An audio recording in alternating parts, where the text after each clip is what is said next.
আমরা বাঙালি বলে কি আমাদের অন্য দেশের খাবার খেতে ইচ্ছে করে না? নিশ্চয়ই খেতে ইচ্ছে করে। তাই সেদিন আরাবিয়ান খাবসা রান্না করে ফেলেছিলাম। রান্নাটা মোটামুটি ভালোই হয়েছিল, তাই ভাবলাম যে আপনাদেরও রেসিপিটা দিয়ে দিই। আসসালামু আলাইকুম। আপনারা সবাই কেমন আছেন? আশা করছি সবাই ভালো আছেন। আলহামদুলিল্লাহ, আমরাও ভালো আছি। আমি সেদিন সকাল থেকে ব্লগটা শুরু করেছিলাম। সেদিন সকালবেলা নাস্তা বানাতে বানাতেই ভাবলাম যে একটু ভিডিও করা শুরু করে দিই। অন্যান্য দিনগুলোতে আমি সকাল থেকে ব্লগ করা শুরু করতে পারি না, যেহেতু অফিস থাকে তাই একটু তাড়াহুড়া থাকে, তাই সেজন্য ভিডিও করা হয় না। সেদিন ছিল ছুটির দিন, তাই আমি সকাল থেকে ব্লগটি শুরু করেছিলাম। আমরা বেশিরভাগ দিনই সকালের নাস্তায় রুটি খেয়ে থাকি। ছুটির দিনগুলোতে আমি রুটির সাথে পরোটাও করে ফেলি। প্রতিদিন পরোটা খেলে গ্যাসের সমস্যা হয়, তাই প্রতিদিন পরোটাটা স্কিপ করি। এই তো আমার পরোটা ভাজা শেষ। এই তো আমি লাল চার জন্য পানি বসিয়ে দিয়েছি। আমরা দুধ চাটা একটু কমই খাই, লাল চাটা সকালবেলা বেশি প্রেফার করি, এতে ভালো লাগে। এই তো নাস্তার জন্য চলে এসেছি। নাস্তা খেয়ে তারপর অন্যান্য কাজ তো করতেই হবে, তাই সকাল সকাল নাস্তাটা সেরে নিই। এই তো নাস্তার শেষে আমি মোটামুটি অন্যান্য কাজ করে রান্না করতে চলে এলাম। এই তো আমি একটু বেশি করেই পেঁয়াজ নিয়েছি, যেহেতু আমার চাল একটু আমি একটু বেশি দেবো, তাই আমি একটু পেঁয়াজ বেশি করে দিয়েছি। এর মধ্যে গোটা সব মশলাগুলো দিয়ে দিয়েছি। আমি গোটা মশলার মধ্যে দারুচিনি, এলাচ, বড় এলাচ, তেজপাতা, গোলমরিচ, লবঙ্গ সবই দিয়েছি, মোটামুটি সবই। তারপর আদা রসুন বাটাটা দিয়ে দিলাম। আদা রসুন বাটাটা দিয়ে কিছুক্ষণ আদা রসুনটা ভেজে তারপর বেশি করে টমেটো দিয়ে দিতে হবে। খাবসার প্রধান উপকরণ হলো টমেটো। টমেটো কুচির সাথে টমেটো পেস্টও দিতে হয়। যেহেতু আমি টমেটো পেস্ট ব্যবহার করিনি, তাই আমি টমেটো কুচিটা বেশি ব্যবহার করেছি। টমেটো কুচিগুলো ভালো মতো পেঁয়াজের সাথে নাড়াচাড়া করলে এটা যখন একটু নরম হয়ে আসবে, তখন অন্যান্য আমি গুঁড়া মশলাগুলো দিয়ে দেবো। গুঁড়া মশলার মধ্যে আমি ধনিয়া গুঁড়া, মরিচ গুঁড়া আর জিরা গুঁড়া ব্যবহার করেছি।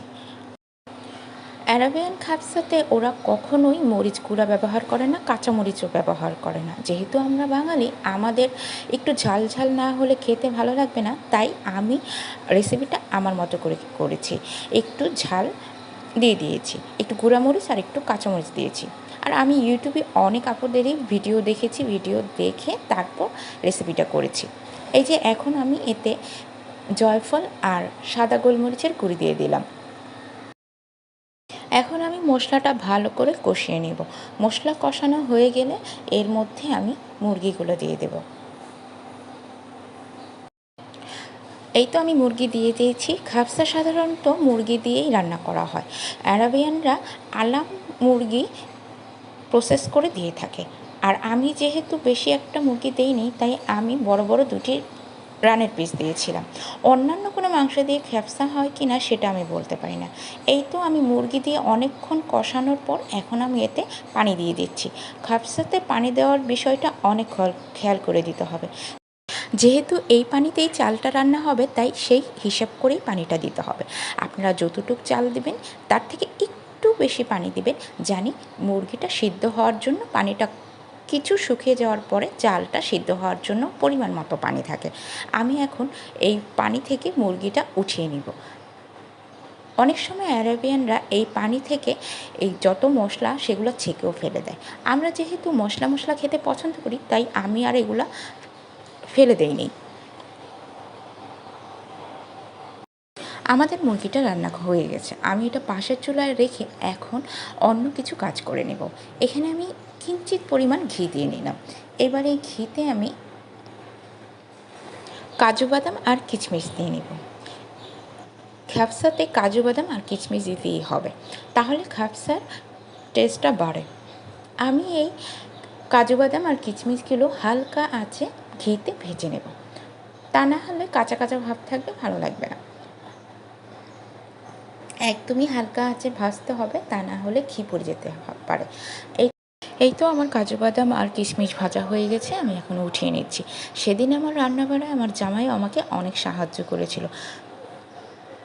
এখন আমি এই ঘিতেই এই রান্না করা মুরগিগুলো ভেজে নেব। খাবসাতেই মুরগি ভেজে দিতেই হবে। আপনি রান্না করা মুরগিগুলো এভাবেই ভেজে ওরা খায়।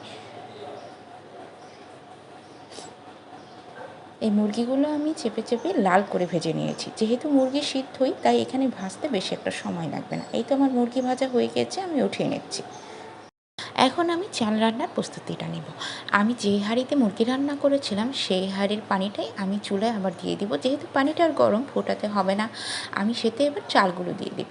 চালগুলো দেওয়ার পরে আমি এখানে বিরিয়ানির মতো করে রান্না করে নেব। চালগুলো দিয়ে প্রথমে ফুটিয়ে নেবেন। এই তো আমার ফোটানো হয়ে গিয়েছে, পানি প্রায় কমে এসেছে। এখন আমি এতে কিচমিচ আর ওই কাজু বাদাম ভাজাটা দিয়ে দিচ্ছি। আমার হাঁড়িটা ছোট হয়ে গেছিলো, আমি হাঁড়ি এর জন্য চেঞ্জ করে দিয়েছি। আমি এখানে সব কিশমিশ আর কাজু বাদাম দিয়ে দিইনি, কিছু রেখে দিয়েছি সাজানোর জন্য। এবার এটাকে আমি দমে বসিয়ে দিব। আর বেশিক্ষণ লাগবে না, দম দেওয়া হয়ে গেছে। দেখুন আমার রান্নাটা প্রায় হয়ে গেছে। মাশাআল্লাহ মোটামুটি সুন্দর ঝরঝরা হয়েছিল।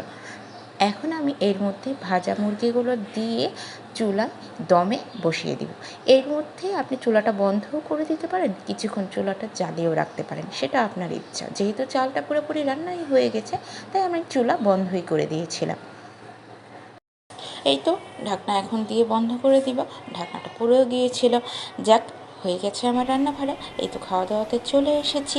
কেমন হয়েছে জানাবেন। আজকের মতো আল্লাহ হাফেজ, সবাই ভালো থাকবেন।